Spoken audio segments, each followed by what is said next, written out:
बहुत समय पहले की बात है। क्षीर सागर में भगवान श्री विष्णु विश्राम कर रहे थे। माता लक्ष्मी ने विनम्रता से पूछा, प्रभु, यह करवा चौथ का व्रत क्यों रखा जाता है? क्यों स्त्रियां अपने पतियों की दीर्घायु के लिए यह कठिन उपवास रखती है? भगवान श्री विष्णु मुस्कुराए और बोले, देवी, यह व्रत केवल उपवास नहीं बल्कि नारी के विश्वास, प्रेम और समर्पण का प्रतीक है। आज मैं तुम्हें उस स्त्री की कथा सुनाता हूँ जिसने अपने पतिव्रत से देवताओं तक को झुका दिया।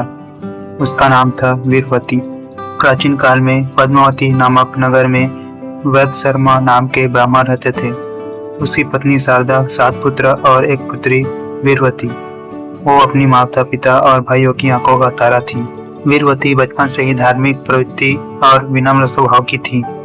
समय बीता और वह जब युवा हुई तो उसका विवाह एक सज्जन धर्मनिष्ठ युवक वीरसेन से हुआ। दोनों का जीवन सुख और प्रेम से भरा था। कुछ ही महीनों बाद आया कार्तिक मास का चौथा दिन, वही दिन जिससे हम आज करवा चौथ खाते हैं। यह वीरवती का पहला करवा चौथ था। वह अपने मायके आई हुई थी और पूरे उत्साह से व्रत की तैयारी कर रही थी। सुबह स्नान कर उसने सर्गी ग्रहण की और सूर्योदय के साथ निर्जला उपवास का संकल्प लिया। दिन ढलने लगा। भूख और प्यास से उसका शरीर कांपने लगा। उसके साथों भाई उसे तड़पते देख न रह सके। उन्होंने एक योजना बनाई। उन्होंने एक ऊंचे पीपल के पेड़ के पीछे अग्नि जलाई और जिसकी लपेटे से ऐसा प्रतीत हुआ जैसे चंद्रमा उदय हो गया हो। एक भाई ने बोला, बहन देखो, चांद निकल आया, अब व्रत तोड़ लो। अपनों पर विश्वास करते हुए वीरवती ने चांद समझकर व्रत तोड़ दिया और जैसे ही उसने पहला ग्रास मुंह में डाला, आकाश में बिजली कड़की और उसके हृदय से एक दर्द उठा। उसे लगा जैसे कुछ अशुभ हुआ हो और तुरंत उसके ससुराल से खबर आई कि उसके पति का अब देहांत हो गया है। वह दौड़ पड़ी अपने ससुराल की ओर। जब वह पहुंची तो पूरा घर शोक में डूबा था। उसके सामने उसे पति वीरसेन का निर्जीव शरीर पड़ा था। वीरवती रो पड़ी, हे भगवान, यह क्या हो गया? उसे समझ आया यह सब उसकी अधूरी श्रद्धा का परिणाम था। वह चांद निकलने से पहले ही व्रत तोड़ चुकी थी।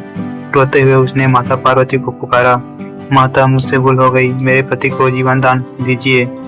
उसने सती होने का संकल्प लिया, परंतु तभी आकाश में दिव्य प्रकाश फैला और माता पार्वती प्रकट हुई। माता ने कहा, पुत्री, तुम्हारा प्रेम सच्चा है, पर तुम्हें अपने तप से यह वरदान अर्जित करना होगा। यदि तुम 1 वर्ष तक श्रद्धा और निष्ठा से करवा चौथ का व्रत रखोगी तो तुम्हारे पति पुनः जीवित हो जाएंगे। वीरवती ने प्रण लिया, हे माता, मैं किसी भी कठिनाई से नहीं डरूंगी। और तब आरंभ हुई उसकी तपस्या। उसने अपने पति के शरीर को फूलों से सजाया, प्रत्येक दिन माता पार्वती का स्मरण किया, मंत्र जाप किया और उसकी तपस्या और व्रत की परीक्षा के लिए भगवान देवेंद्र साधु के वेश में आए, परंतु वह अपनी तपस्या में अडिग रहा। इसी समय एक जमींदार अपने पुत्र की शादी उसी के साथ करवाने के लिए आए थे, परंतु वीरवती ने उसे मना कर दिया। धीरे धीरे करते 1 वर्ष पूरा बीत गया। करवा चौथ का वो दिन फिर आया। वीरवती ने लाल साड़ी पहनी, 16 श्रृंगार किया और निर्जला उपवास का संकल्प लिया। संध्या आई, स्त्रियां छत पर एकत्र हुई। धीरे धीरे चंद्रमा उदित हुआ और कोमल चांदनी में वीरवती ने छलनी से चंद्रमा को देखा। आंखों में अश्रु बह रहे थे। उसने प्रार्थना की, हे चंद्रदेव, हे माता पार्वती, मेरे पति को जीवित कीजिए। जैसे ही उसने अर्घ्य किया, आकाश में दिव्य आवाज गूंजी, पुत्री वीरवती, तुम्हारी तपस्या सफल हुई। आकाश में से एक तेज प्रकाश उतरा और वीरसेन के शरीर पर पड़ा। क्षण भर में उसके शरीर में प्राण लौट आए। वीरवती खुशी से झूम उठी, अपने पति को गले लगाया। दोनों के नेत्र में आंसू बह रहे थे। तभी माता पार्वती प्रकट हुई और बोली, पुत्री, आज से तुम्हारा यह व्रत संसार की सभी स्त्रियों के लिए आदर्श बनेगा। जो नारी सच्चे मन से यह व्रत रखेगी उसके पति की दीर्घायु और परिवार को सुख संपन्नता प्राप्त होगी।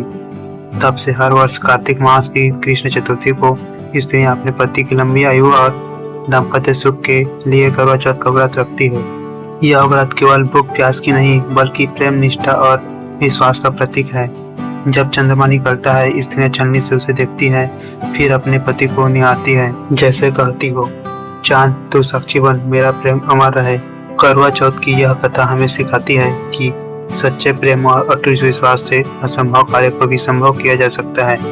माता पार्वती और वीरवती की कथा आज भी हर सुहागन के हृदय में श्रद्धा का दीप जलाती है। जय माँ पार्वती, जय करवा चौथ। अगर आपको यह कहानी अच्छा लगा हो तो मेरे इस छोटे से चैनल को सब्सक्राइब करना